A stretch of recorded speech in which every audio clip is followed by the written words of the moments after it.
I bought a farm for peace and quiet, but the HOA decided I needed their permission to enter my own property. Everyone has a limit. Mine? That's when I arrived at the entrance to my own farm and found a group of sheriff-like guards blocking the road. But let's start from the beginning.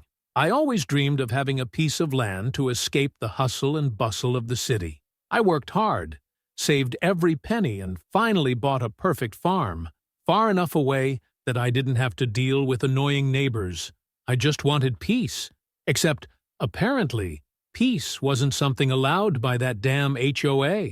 The property was within the boundaries of a rural condominium managed by them.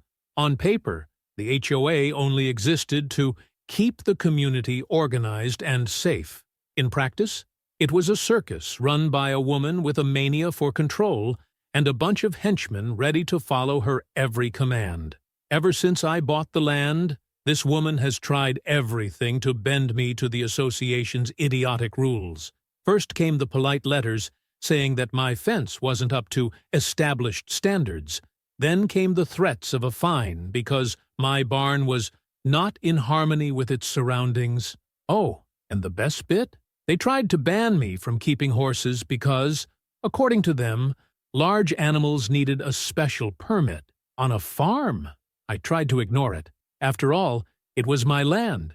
But that woman wasn't satisfied with just filling my bag with paperwork. She wanted control. And that's when they came up with the worst idea of all. They decided I couldn't enter my own farm without their permission. I came back from a trip and found a thick chain closing off the road leading to my property. And to top it all off, they had put 2 sham security guards there, wearing uniforms that looked like they had been bought in masquerade costume stores, with radios on their belts and that air of superiority that only incompetents have when they think they have too much power. I got out of the car slowly. I took a deep breath. Maybe it was a mistake, a misunderstanding. Road closed, sir. Only registered residents can enter. The urge to laugh was almost greater than my patience.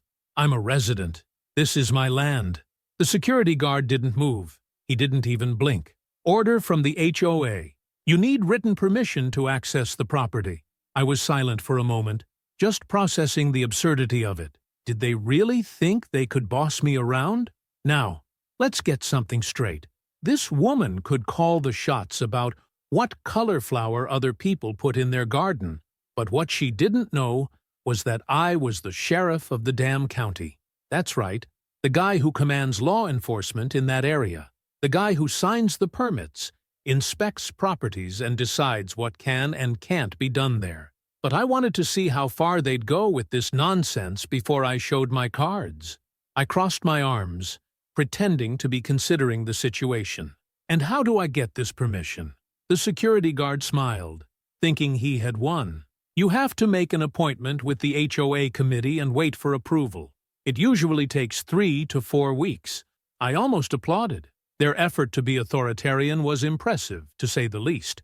They were really trying to stop me from entering my own land with an argument so idiotic that it didn't even deserve a response. But that was fine.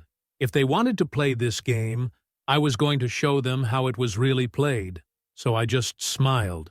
I turned around, got in the car, and drove off. They didn't know it, but they had just dug their own grave. I drove back to the city with a smile on my face. It didn't seem like they had just stopped me from entering my own farm. But it wasn't anger. It wasn't frustration. It was that delicious feeling of anticipation, that certainty that someone had made a mistake too big to fix. Because here was the truth. I could have put an end to this nonsense with a single phone call. I could have called a car, arrested those clowns for trespassing and obstructing a public way, and in less than an hour, the chain would have been ripped off, the security guards handcuffed, and I'd be drinking a beer on my balcony, watching the sunset. But that would be too quick, too easy, and I wanted that woman to learn a lesson. So I made a point of following her rules first. I picked up my phone and called the HOA office. After 5 rings, someone answered. Homeowners Association office. How can I help you? Ah, I knew that annoyingly fake voice could only belong to her. It's me, I said, straight to the point. I've just come home and found a chain at the entrance to my farm. Your security guard said I need a permit from the HOA to access my property. She made a satisfied little noise, the kind a teacher makes when she catches a pupil in the act. Yes, it's a new measure to ensure that all properties are compliant before they are accessed. You've been away for a while and, without a proper inspection, we can't guarantee that your farm is up to standard. What wonderful theater! I almost wanted to applaud. So I need to make an appointment to sort this out. That's right. We can fit it into the schedule He paused dramatically, as if checking a busy schedule. 3 weeks. I smiled. 3 weeks, eh? That's interesting. And what happens if I ignore that demand and just cut the power? Her voice got a little harder. That would be a serious violation of HOA rules. We could impose fines and even call in the authorities. Call in the authorities, I repeated, savoring the words. She had no idea what was about to happen. Yes, of course. After all, we don't want disorder in the community. Of course not, I agreed. Thank you for the information. I hung up and began to outline my plan. First, I made sure I followed the rules in the book. I logged into the county's official system and pulled up all the documents about the HOA. I spent an hour reading every clause, every item, every regulation they were using as an excuse to close my road. And it didn't take me long to find what I wanted. That woman and her gang of puppets had made a gigantic mistake. They had blocked a public road. Yes, the HOA could regulate some rules within the condominium, but that particular road, it belonged to the county. And who was responsible for overseeing and authorizing changes to public roads in that county? Me. So predictable. So stupid. I picked up my phone again, but this time I didn't call the HOA. I called the county infrastructure department. This is the sheriff, I said bluntly. I need a crew at the HOA subdivision to check on an illegal obstruction of a public road. I want inspectors there as soon as possible. Roger that, Sheriff. We'll send a team immediately. I hung up. The game had begun, and I was going to enjoy every second of it. It didn't take long for things to start falling apart for that woman and her damn HOA. I was already on my way back to my farm when I spotted the team from the infrastructure department arriving. A truck with 2 inspectors pulled up near the blocked entrance, and the HOA security guards quickly went on alert.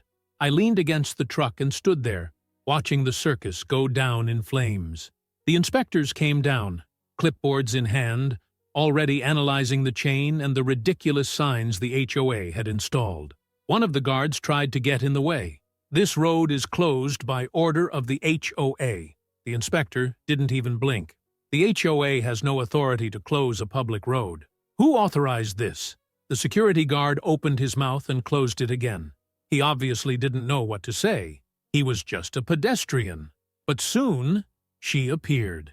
The woman came out of the HOA headquarters with her noisy heels and that smug expression of someone who thinks she can convince anyone with pretty words and rehearsed phrases. Good afternoon, gentlemen. Any problems? The inspector showed his clipboard. Illegal blocking of a public road. This road belongs to the county, not the HOA. You can't close off access without official authorization. Her smile faltered for half a second. Why? But this is a temporary measure to ensure the safety of the community. We have clear guidelines on access and compliance, and... The inspector interrupted.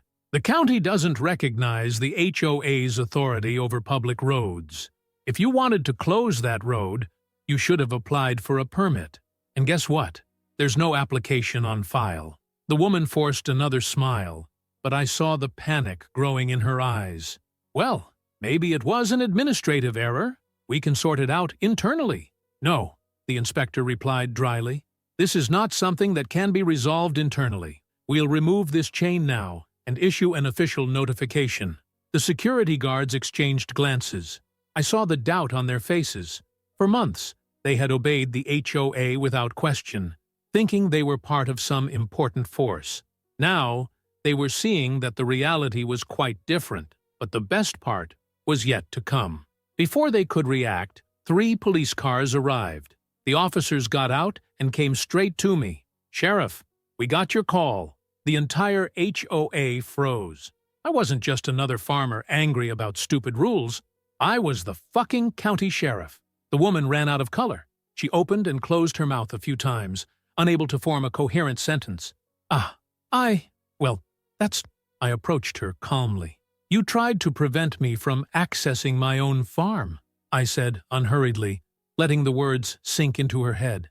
You closed a public road. You hired security guards to intimidate landowners and imposed rules with no legal basis whatsoever. She finally found her voice. Sheriff, I think this is all a big misunderstanding.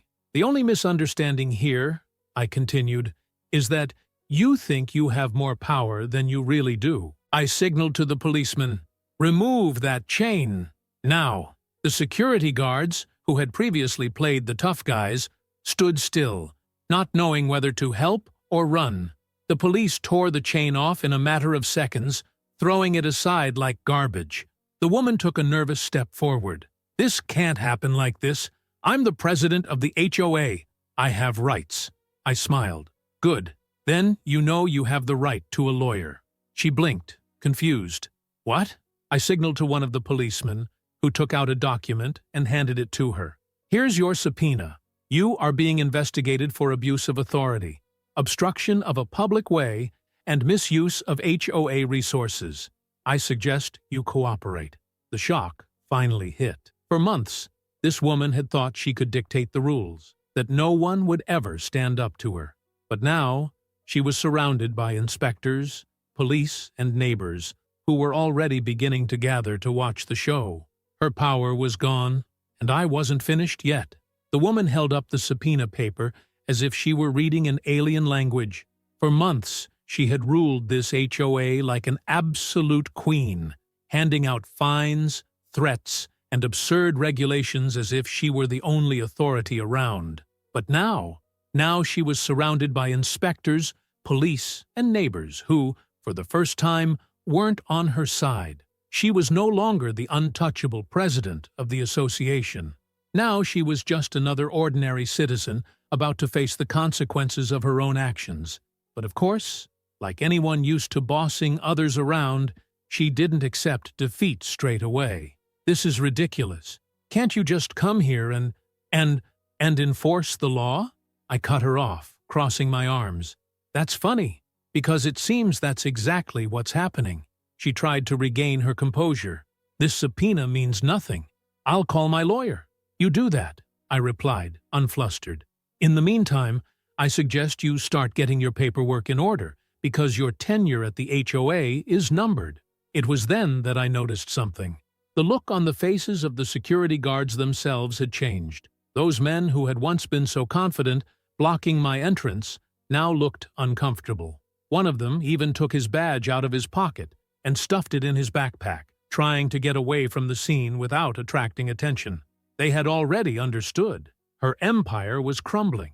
The HOA was not going to withstand this bomb.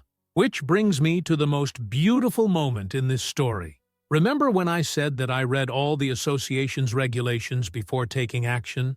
Well, I found something very interesting. The HOA only existed because residents paid dues.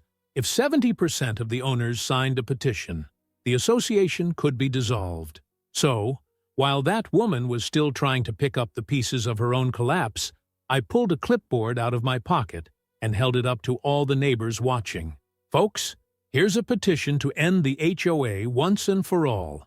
Anyone who's tired of this nonsense can sign right now. The reaction was instantaneous. One neighbor grabbed the clipboard without even hesitating. Then another. Then another. The woman was horrified. You can't do that. Apparently we can, I retorted. She turned to one of the neighbors, an elderly woman whom she had already fined several times for leaving flower pots outside her house. Linda, you can't agree with that. The old woman smiled. I was the first to sign. The woman paled. She looked around, seeing the residents who had once fawned over her and obeyed her every order now signing something that would take away all the power she had. I leaned against the truck and crossed my arms, savoring the moment.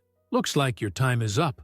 She tried to argue one more time, but there was no one left to hear her. The HOA was finished. The signatures were collected, the documents sent to the notary, and in less than a week the association was officially dissolved. Her reign ended there. And the best part?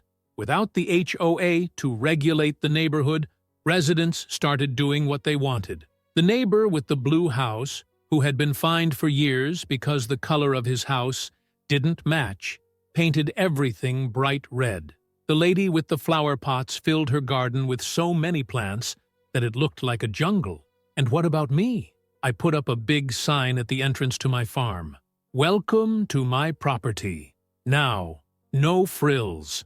The HOA tried to stop me, but they forgot who was really in charge here. And don't forget to leave your like and comment below.